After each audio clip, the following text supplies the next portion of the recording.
देखिए, जो व्यक्ति भ्रष्टाचार के खिलाफ आंदोलन करने की बात करता था, आज गंभीर भ्रष्टाचार के आरोपों के चलते जेल की सलाखों के पीछे है। केवल चंद दिनों के लिए अंतरिम राहत मिलकर बाहर आए, उस पर भी कंडीशन लगी है और 2 जून को वापस अरविंद केजरीवाल जी को सरेंडर करके जेल जाना होगा।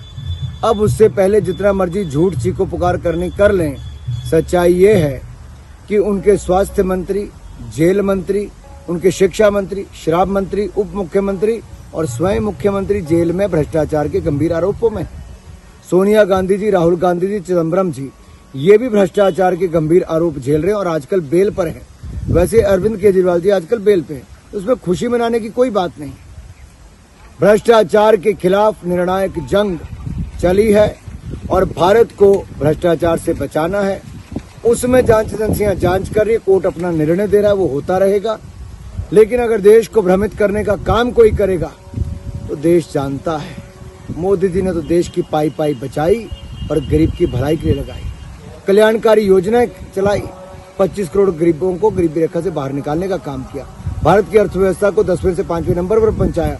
अब तीसरी बड़ी अर्थव्यवस्था बनाने का समय आया है। सर, मल्लिका खड़गे जिसमें एनसी प्रमुख के उनसे अपना बैग पैक करने और जाने के लिए तैयार रहने को कहा है। पीडीपी नेता एलजी प्रशासन पर 1990 के दक्षिण खतरनाक आतंकवादी विरोधी बल की राजनीतिक प्रतिक्रिया थोपने का आरोप लगाया। देखिए, जिनका अपना बैग पैक होने वाला है, जिनका अपना सफाया इलेक्शन में होने वाला है और जो कहते हैं पाकिस्तान ने चूड़ियां नहीं पहन रखी, वो आज बहाने ढूंढ रहे हैं कि अपनी हार का ठीकरा किस पे फोड़े, ईवीएम पे, एलजी पे, या फिर समर्थन ले रहे हैं तो पाकिस्तान से ले रहे हैं क्योंकि हिंदुस्तान से समर्थन तो मिल नहीं रहा है।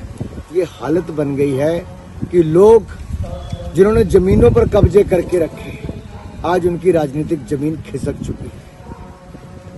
सर, एक तरफ तो वो बैग पैक करने की बात कर रहे हैं फारूक दुल्हन, दूसरे पर आइटम बम का वो भी कह रहे हैं कि पाकिस्तान के पास आइटम बम है। देखो, ये जो एटम बम की बात करते हैं, मैं उनको इतना ही कहूंगा, भारत ने पाकिस्तान को 65 के युद्ध में, 71 के युद्ध में, कारगिल की लड़ाई में धूल चटाई। अगर फिर कहीं आंखें दिखाई तो मिट्टी में मिलाने का काम भी होगा। भारत की सेनाएं मजबूत है, चीन को भी मुंह तोड़ जवाब डोकलाम में दिया, लेकिन श्रीमान राहुल गांधी जी ने बंद कमरे में चीनी अधिकारियों से मीटिंग की और चीन के राजनीतिक दल से पैसा भी मिला है। अरे किसके लिए मिला है? पाकिस्तान का समर्थन भी कांग्रेस पार्टी के और उनके नेताओं के पक्ष में आता है। कांग्रेस पार्टी के नेता पाकिस्तान का समर्थन करते हैं। पाकिस्तान का हाथ कांग्रेस के साथ साफ नजर आता है। ये विदेशी ताकतों की दखलंदाजी भारतीय चुनाव में नजर आती है और विदेशी फंड आतंकवादी संगठनों का, उन लोगों का, ये अरविंद केजरीवाल जी की पार्टी को मिलने का खुलासा जब होता है, एनआईए की जांच शुरू होती है, तो ये जो दर्द पीड़ा उनकी शुरू हो रही है, उनको पता है एक तरफ तो देश का भ्रष्टाचार है, दूसरा विदेशों से अगर ये चंदा लिया है जो आतंकवाद को बढ़ाने की बात करते हैं, और सोचने की बात। सर, राजीव शुक्ला